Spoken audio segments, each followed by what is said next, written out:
안녕하세요. 호담서원의 호담입니다. 지난 시간에 우리가 주은 아이를 같이 읽었는데요. 이번 시간에 개구리 왕자 다시 한번 찾아서 읽어보셨나요? 오늘은 정말 이 질문만 피드백하는 시간을 가질 거예요. 개구리 왕자는 그림 형제 동화에서 첫 번째로 다루고 있는 동화예요. 그림 형제 동화 완역판에 보면은 200개의 동화가 들어있는데 그 200개의 동화가 다 순서상, 숫자상 다 의미가 있진 않지만 제가 봤을 때는 그 첫 번째 동화인 개구리 왕자와 마지막 동화인 200번 동화 황금 열쇠는 그 처음과 끝에 좀 유기적인 연관성이 있지 않나 저는 그렇게 생각했어요. 그리고 그림 형제 동화집은 원래 그 어린이와 가정을 위한 동화라는 제목으로 나온 그 판본이기 때문에 어린이와 가정에게 가장 먼저 읽히게 하고 싶은 그런 동화를 먼저 선택하지 않았을까 이렇게 생각을 하는데, 그런 관점으로 본다면 개구리 왕자가 참 재미있는 주제를 다루고 있다. 일단은 우리가 시간이 없으니까 이 부분만 힌트를 드리고 그 다음에 질문을 분석하는 시간을 갖도록 하겠습니다. 개구리 왕자가 무엇을 다루고 있는 동화냐? 여러분은 어떻게 생각하셨어요? 네, 이거는 앞으로 외국 동화든 한국 동화든 민담, 신화라는 세계 속에서 굉장히 혐오스러운 동물들, 그러니까 개구리나 뱀이나 뭐 용이나 이런 것들이 순결한 소녀 또는 처녀와의 결합 또는 관계를 다루고 있다. 굉장히 무서워한다. 그러다가 상대의 괴물 또는 동물이 신랑이나 남편이나 남자친구로 변한다. 그렇다면은 이것은 성을 다루고 있을 확률이 매우 높습니다. 뭐 이렇게 매끈매끈하거나 점액질이거나 또는 좀 긴 형상을 가지고 있다? 뭐 이런 거는 우리가 생각할 때 성적인 상징을 좀 연상할 수 있는 그런 비유예요. 그래서 이것만 힌트로 갖고 있어도 겉으로는 확 드러나지 않지만 깊이 들여다보니까 그런 표현이 있네? 라고 볼 수 있는 부분이 많을 거예요. 그것을 힌트로 여러분이 보내주셨던 질문, 제가 클래스 101 어른들을 위한 비밀 동화방에서 받았던 질문, 그리고 다른 분들이 보내주셨던 그 질문들을 한번 분석해보고 그 질문들을 통해서 방법적인 측면을 설명을 드리고 또 그 질문을 보내신 분들의 어떤 전제 그리고 사고의 방식에 대해서 피드백을 해드리도록 하겠습니다.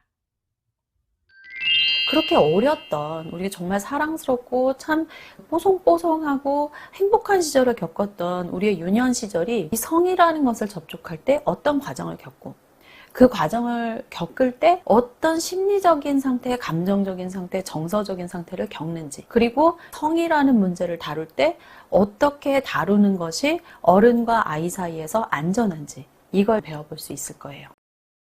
지금부터 질문을 읽으면서 분석을 하려고 하는데요. 여러분, 이 질문은 올려드린 동영상 밑에 제가 복사해서 붙여놓도록 할 테니까 보면서 이 영상을 보시면 좋을 것 같아요. 첫 번째 질문, 개구리의 제안, 사실상 황금공을 빌미로 한 성매매에 가깝지 않은가? 이렇게 질문했어요. 제가 질문을 받았을 때 가장 먼저 떠오른 것들을 이렇게 메모를 해봤는데요. 빌미로라는 것과 왜 성매매에 연관했을까? 결혼이라는 것에 대해서 어떻게 생각하는 걸까? 이거를 어떻게 받아들이면 되는지를 조언을 해드려야겠다 이렇게 생각을 했는데요. 개구리가 내가 황금공을 꺼내다 주면 너가 나한테 뭐든지 해줄 거야? 이렇게 물었죠. 근데 이게 성매매다라고 보려면 제가 성매매를 어떤 관점으로 생각하는 거지? 라는 생각이 들었어요.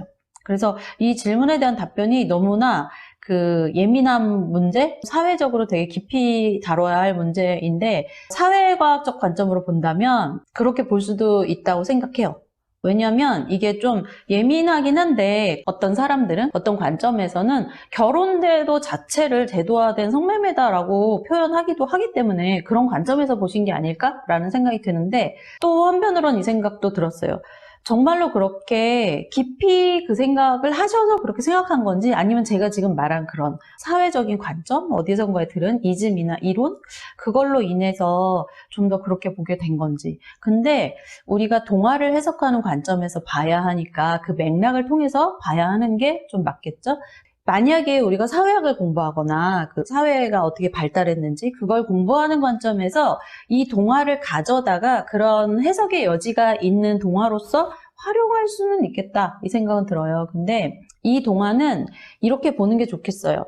개구리로 표현되는 말은 하지만, 그렇다면 소통이 가능한 대상인데 말은 하지만 왠지 내가 좋지는 않은 그런 존재를 어떤 소녀가 만났다. 그래서 미지의 존재와 어떤 소녀의 대결 이렇게 보시고, 근데 여기에 뒤에 보니까 침실에 문제가 있다. 이렇게 보고 접근하시는 게 좋을 것 같아요. 정말 과연 그렇게 그려졌는지, 개구리 왕자가 자꾸만 이렇게 다가가려고 하는 거를 어떻게 표현했는지. 전 공주님의 옷도 진주도 보석도 금관도 원치 않아요. 그것 대신 절 사랑해주고 제 친구가 되어 함께 놀아주고 식탁 앞에 앉을 때 저를 공주님 옆자리에 앉게 해주고 공주님의 작은 금접시에 담긴 음식을 먹게 해주고 공주님의 작은 컵에 들어있는 물을 마시게 해주고 공주님의 작은 침대에서 함께 자게 해주겠다고 약속하신다면 물속에 들어가서 공주님의 황금봉을 찾아 가져다 드리겠어요. 여러분 지금 어른의 입장에서 이 문장이 어떻게 들리셨어요? 좀 지겹다, 좀 끈적거린다 이런 생각 안 드세요? 그리고 이것을 성매매로 볼 거냐 아니냐는 이 동화의 흐름상 이게 그래서 성매매로 끝났냐 아니면 둘의 관계가 동등한 결합으로 끝났냐로 판단하면 되겠죠. 이 질문은 이 둘의 관계가 어떻게 끝났는지는 생각하지 않고 앞부분에 어떤 제한이 있었다 가지고 성매매라고 한 건데, 그렇게 치면 뭐 동성이나 이성 간에 맺는 어떤 성적인 관계가 둘 사이에 뭐 사탕이라도 주고받으면 다 성매매다 이렇게 볼 수도 있지 않나? 이런 생각도 좀 들었어요. 그래서 지금 가장 합리적인 우리의 합의점은 뭐냐 하면은 둘의 관계가 어떻게 끝났냐.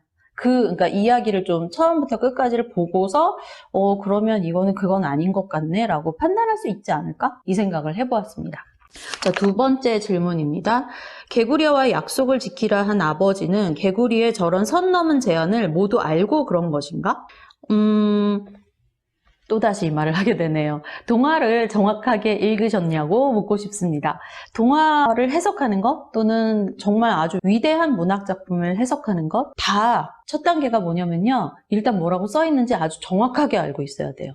저는 정확하게 기억이 나는데 공주가 뭐라고 했고 그 다음에 왕이 듣고서 뭐라고 답변을 했어요. 근데 그 공주의 표현들을 한번 보시면 왕이 알아들었는지 못 알아들었는지를 판단하실 수 있을 것 같아요. 공주가 어떤 느낌을 받았는지 책에서 나온 내용을 하나씩 읽어볼게요. 가슴이 마구 뛰었다. 징그러웠다. 싫었다. 싫은 것을 참고 억지로 했다. 체할 지경이었다. 무섭고 징그러워 울기 시작했다. 화가 머리끝까지 났다. 얼마나 싫었을지 상상이 되세요? 물론 공주가 잘한 건 아니에요. 공주는 왜 그랬냐면 황금공을 다시 찾고 싶었어. 나를 재밌게 하던, 항상 내가 놀던 황금공.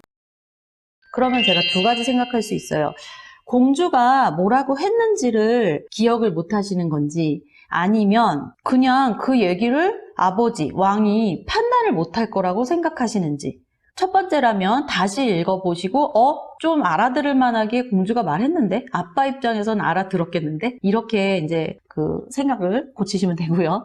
만약에 두 번째, 그러니까 왕이 이것 듣고 어떻게 알아? 왕은 몰랐을 거야. 몰라서 저렇게 말한 거 아니야? 몰라서 저렇게 약속은 지켜라 한 거 아니야? 이렇게 생각하셨다면 글쎄요, 결혼해서 아이를 낳고 키운 그 중년의 남성이 과연 어린 딸이 개구리가 있는데 뭐 이렇게 해요 이런 말을 하는 걸 과연 못 알아들을까요?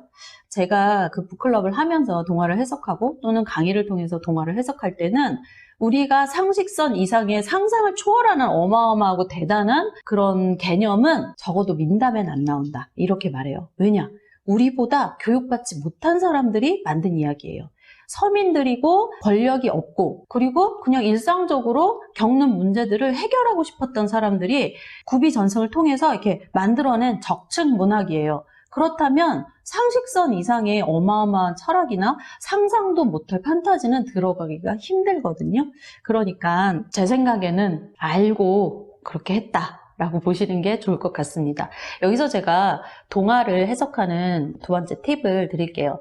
오늘 제가 강조하고 싶은 것은 동화에 뭐가 써 있으면요, 그것을 받아들이고 이것의 의미가 뭐지? 이렇게 생각하시면 좋아요. 이 딸이 이렇게 말하는데 약속이 중요해 라고 써 있으면 약속이 중요하다고 말하는 부모가 자녀의 성 문제에 미치는 영향 같은 걸 나타내지 않았을까? 그렇다면 이것도 아까 제가 첫 번째 질문에 드린 답변하고 비슷한데 왜 그렇게 그렸을까를 생각해 볼 수 있는 거죠. 아, 여기서 이야기의 끝을 보니까 이 일을 통해서 그러니까 아빠가 그렇게 함으로써 공주는 어떤 행동을 하게 됐네? 이렇게 그 원인과 결과를 이렇게 통해서 이 아버지의 말이 좋다고 그려진 것 같은지 나쁘다고 그려진 것 같은지를 판단할 수 있어요. 그런 식으로 봐야 돼요. 있는 자체만 가지고 우린 판단을 할 수 없거든요. 뒤에 이어지는 이야기가 이 주인공들에게 긍정적인 결과를 주는지 부정적인 결과를 주는지 이걸 통해서 맥락적으로 파악할 수 있습니다.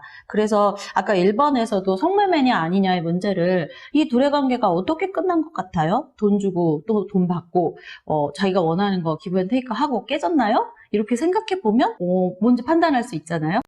그런데 아빠가 뭐라 그랬는지 봅시다. 그러나 왕은 환한 표정을 지으며 공주에게 말했습니다. 네가 어려움에 처했을 때 너를 도와준 상대를 무시하는 건 옳지 않은 일이다. 자, 여러분은 이 부분을 읽었을 때 어떤 느낌이 드셨나요? 저 솔직히 말하면 왕 완전 훌륭해. 이렇게 생각했어요. 제가 지금 드는 생각은 이거예요. 여러분 어렸을 때 집에서 동생이랑 싸워본 적 있으세요? 저는 사남매 사이에서 둘째로 태어나 갑자기 눈물. 자, 자꾸만 엄마 아빠가 뭔가 결정해 줬으면 이건 결코 똑바로 배우고 있는 게 아니에요. 이 두 번째도 아버지가 알고 했다 모르고 했다는 아버지의 행동이니까 아버지가 어쨌든 중요하게 생각하는 건 뭐다. 근데 그게 이 공주에게는 어떤 영향을 끼쳤다. 이렇게 보시면 되겠습니다. 근데 한 가지는 확실하죠. 아버지는 개구리로서는 유리한 이야기를 해준 것 같아요.